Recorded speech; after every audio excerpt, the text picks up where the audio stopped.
Hi, Jason. I hope you're well. I was just wondering if you had signed those divorce papers yet. I wouldn't ask. It's just that my lawyers were waiting to finalize everything up. Oh, hi, Fleur. Yeah, sure. I haven't signed them yet, but I can get them done into you by the end of the day, if that's okay. Yeah, that should be fine. So, how have you been? Yeah, I've been okay. Just working as usual. How about you? How's the new job treating you? Oh, yeah, it's going good. I've settled in nicely, made a few friends. I'm actually going out with a couple of the girls from work this weekend to try and get to know the city a bit better. Oh, that's good. Hopefully you'll have a bit of fun then. Oh, yeah. Hopefully it'll be okay. Have you been up to much?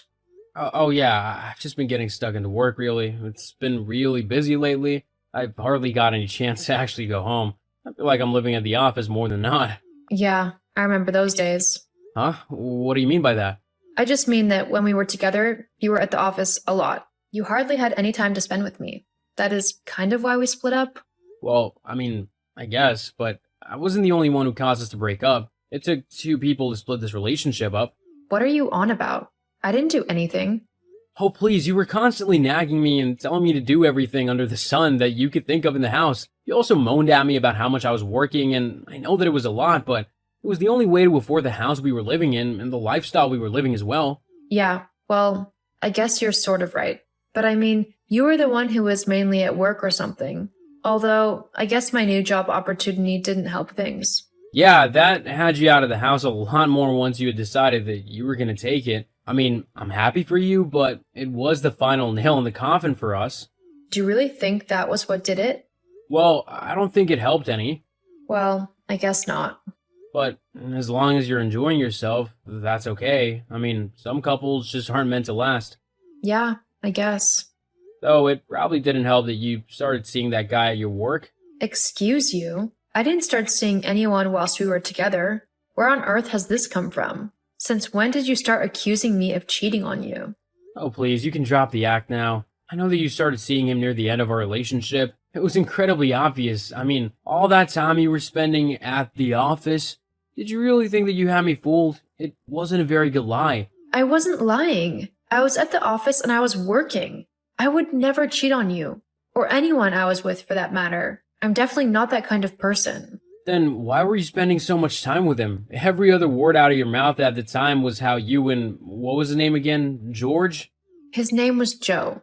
Ah, that's right, Joe. All you could talk about was how you and Joe had so much work to do and how you both needed to pull loads of overtime to get your work done on time.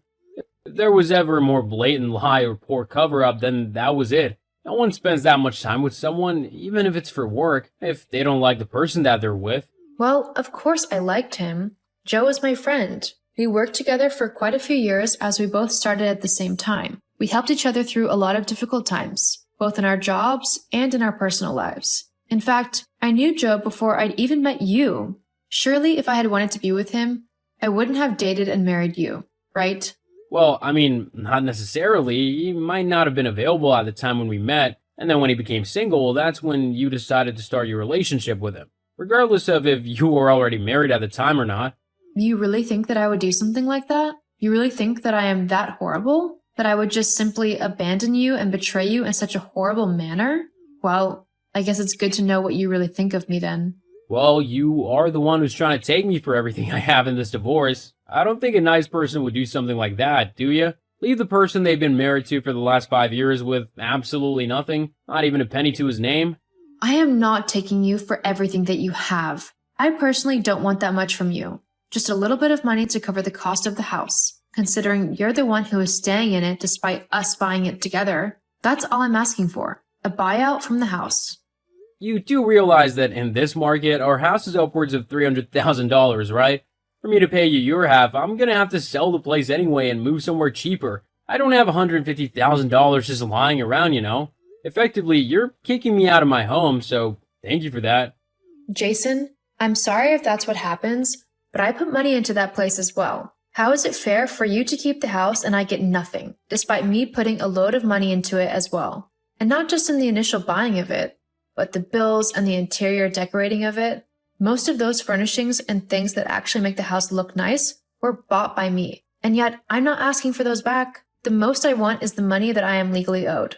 It's not cheap moving to an entirely new state, you know. Plus, living in a city is twice as expensive as in a town, like where we are. I need financial aid so that I can actually live in the place where my job is. I don't think that's something that's unreasonable to ask. Well, I think it is, especially when it forces your husband out onto the streets.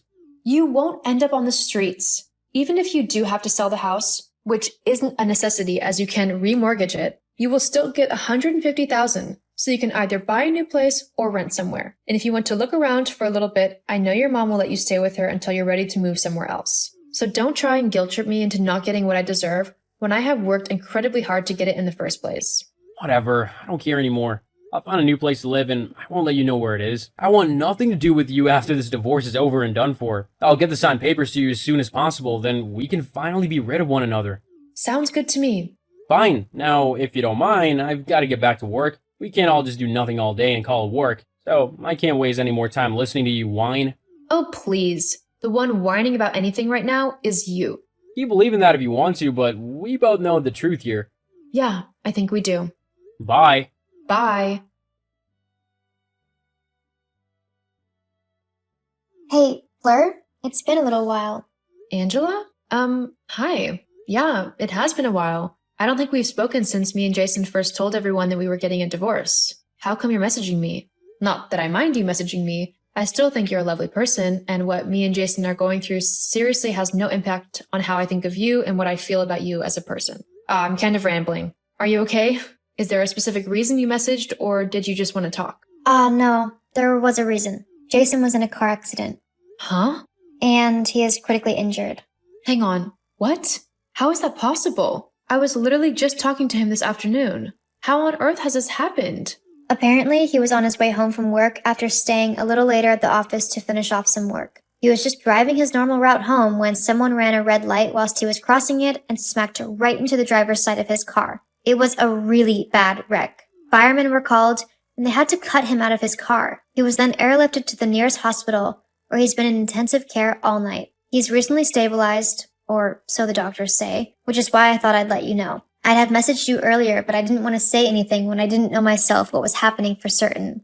It was touch and go there for a while with him, and I was fearing the worst. Oh, Angela, that's okay. I just wish I could have been there to give you a bit of comfort and to make sure you were okay. Or, well, as okay as you can be in this kind of situation. Thanks. So he's stable now? What did the doctors say? How bad are his injuries? Well, they haven't told us everything, but they did say that What? What is it? he's going to be paralyzed from the waist down for the rest of his life. What? Yeah, he got pinned or something in the car and it damaged his spine. He's not going to be able to walk again. Oh, that's awful. I don't know what to say. I just can't believe this has happened to him. He was perfectly fine this afternoon. I mean, we even got into an argument.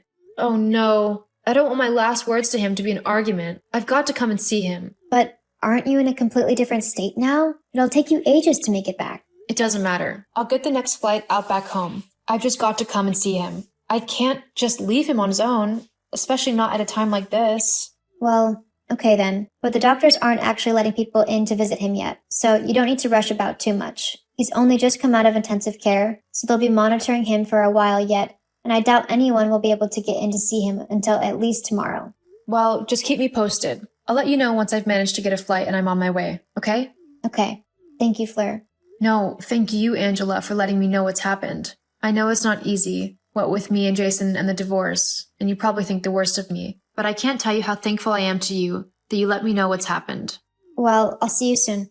Of course. And if anything changes in the meantime, just let me know. I'll have my phone on me at all times. And if you're able to see him before I get there, and if he's awake, just let Jason know that I'm on my way. Okay. Well, goodbye. Goodbye.